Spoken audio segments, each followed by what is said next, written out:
क्या आप जानते हैं कि एशिया की दो सबसे बड़ी इकोनॉमीज इंडिया और चाइना आज एक बड़ी जीडीपी रेस में लगे हुए हैं। फ्यूचर में कौन आगे निकलेगा? जीडीपी यानी ग्रॉस डोमेस्टिक प्रोडक्ट किसी देश की सबसे बड़ी इकोनॉमिक पावर का इंडिकेटर होता है।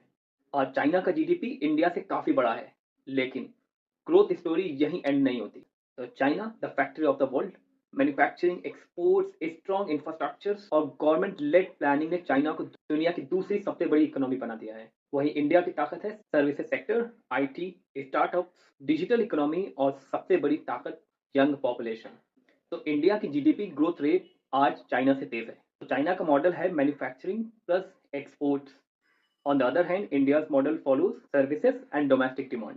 तो चाइना दुनिया को सामान बेचता है। On the other hand India अपनी 1.4 बिलियन पॉपुलेशन मार्केट पर ग्रो कर रहा है। मोस्ट इंपॉर्टेंट, चाइना की पर कैपिटा इनकम अभी भी इंडिया से बहुत ज्यादा है। मतलब एवरेज चाइनीज सिटीजन की इनकम एवरेज इंडियन सिटीजन से ज्यादा है, लेकिन इंडिया फास्ट कैचअप कर रहा है। तो ये जीडीपी की रेस सिर्फ इंडिया चाइना तक ही सीमित नहीं है, इसका असर पड़ेगा ग्लोबल ट्रेड्स, जियोपॉलिटिक्स और वर्ल्ड इकोनॉमी पर। तो जो लीड करेगा वही ग्लोबल इकोनॉमी को शेप भी करेगा।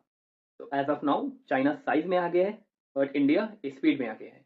China is growing forward with the experience, on the other hand India is carrying forward with the momentum. Future race, China faces ageing population and slow down, जबकि India consumption driven growth पर आगे बढ़ रहा है।